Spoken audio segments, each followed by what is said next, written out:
All right, here goes the big crazy application problem. So Jake Garcia is going to open a music shop. Okay, so before we do any of the graphing, we are going to need, we're going to have to write quite a few inequalities and equations. So the first thing we're going to do is we're going to write an equation for the total number of dollars C that he will have to spend if he plans on buying B basses and G guitars. Basses are 900 and guitars are 750. So C, the cost, is equal to $900 per bass plus $750 per guitar. So that's just our objective function. That's where we're going to start. Okay, but there are certain restrictions that he needs to consider. First of all, his store is small, so he can buy no more than 50 instruments total. So that means the bass plus guitar must be less than or equal to 50 instruments.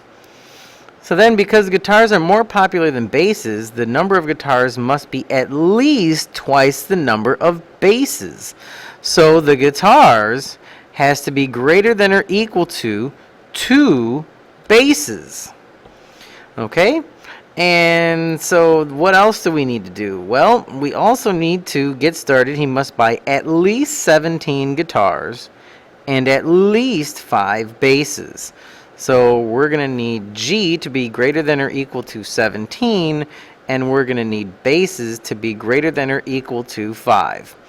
Now, before we go graph these, you might want to manipulate a couple of these really quick. So, or actually just one of them. You might want to say that this one is going to be guitars is less than or equal to negative basses plus 50 for graphing purposes. Okay? Now, for this problem, we are going to call our G our Y for graphing purposes. And we're going to call B our X for graphing purposes. Okay? So, this is what we're going to do. I'm going to show you what this graph is supposed to look like. Now, if I were you, I would get a nice big piece of graph paper from the website. Get the one that says Big Graph. And you're going to want to scale that so you can see enough and create enough space to get something that looks a little bit like this. Let it load for just a second. I have graphed every single one of the equations already, okay, to save lots of time on this video. So we can quickly talk about where they came from. This one up here, this first one that I have here is our G, or our Y, is going to be less than or equal to our negative X plus 50. Okay, that was the sum. Guitars plus, so of course we have a negative X, so we're just going to go down this way. And then we also have our vertical line for X is greater than or equal to, the answer was 5 for our basses. And then for the guitars, we have guitars is greater than or equal to 17, or Y is greater than or equal to 17. That's this horizontal line. Okay, and then the other one that we had was guitars has got to be greater than or equal to 2B, or Y is greater than or equal to 2X, and that's where we get this one. So all we did was graph 4 lines on one big piece of graph paper, so it's easier for you to see these intersection points. Okay? But now the fun stuff comes.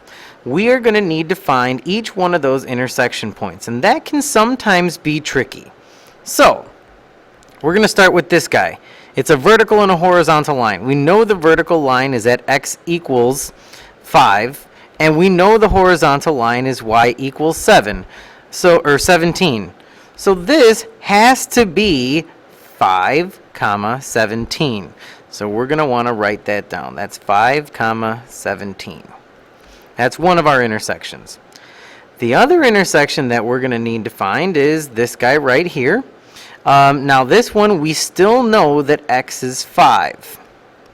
Now Y, we don't know if that's perfect or not. So what you're going to want to do for this one, this is when Y is equal to 17. Sorry for that confusion. We're going to have to go substitute that back into this line Now this line, remember, is y equals 2x. So y equals 2x. We know that y is 17 equals 2x, so x has to be 8.5. So the intersection right here is 8.5, comma, 17. That's another one of our intersections. This one way over here, this is the one where x is equal to 5. We know what 5 is. So where does it hit this graph of y equals negative x plus 50? Well, we substitute 5 in for x, so y is 45. The tricky one is this one right here. And the reason that one's tricky is because it's at the intersection of two different lines and it doesn't end up pretty. So what you're going to need to do, we know y is equal to 2x for this intersection, and we know that y is also equal to negative x plus 50 for this one.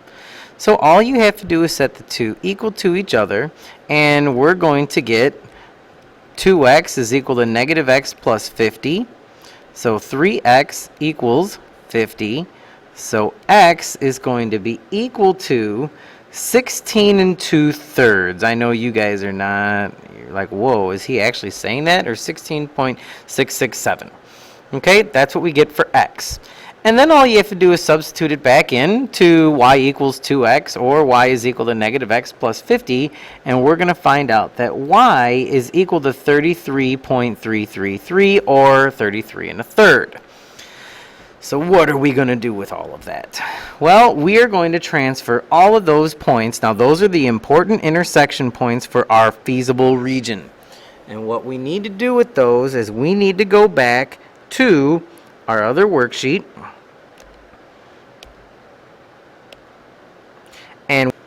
and we need to list those intersections, and we're going to plot the graph, okay, and what we need here are those intersection points.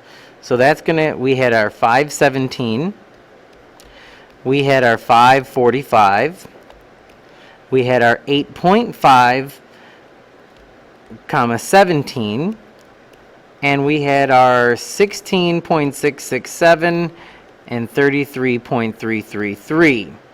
Those were our intersection points.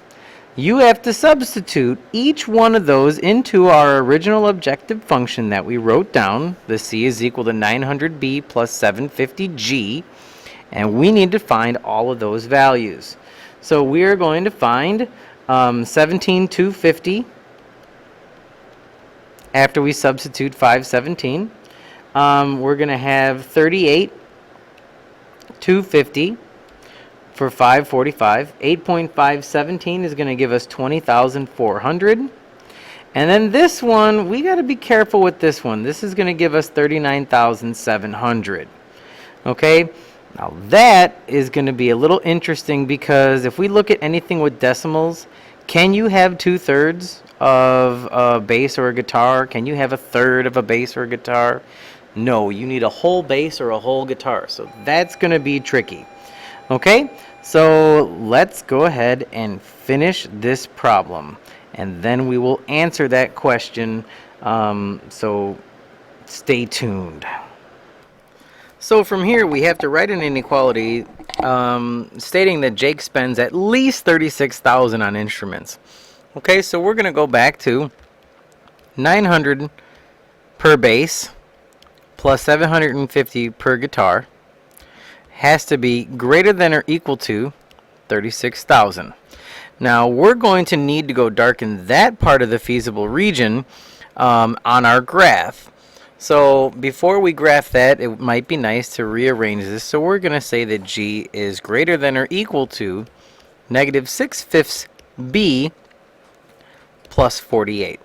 And that's after we put it in slope-intercept form. So of course, I already have that done for you. So all I did was graph. I went to 48, went down 6/5, down 6/5. Since we said greater than or equal to, then that means I shaded false.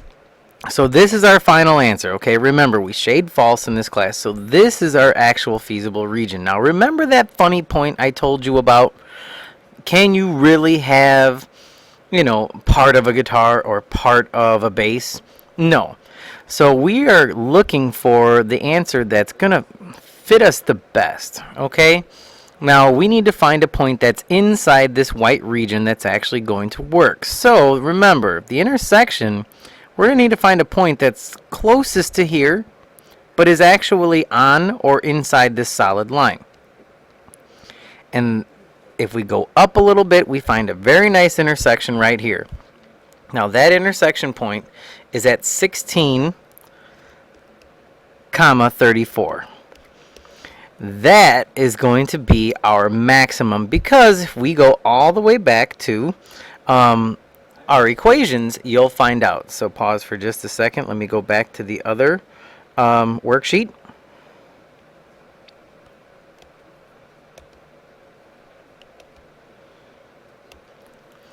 We found that this point was pretty close to the max. And on the other graph, we found out that in that shaded region, the closest point to it that would be a little bit above it was 1634.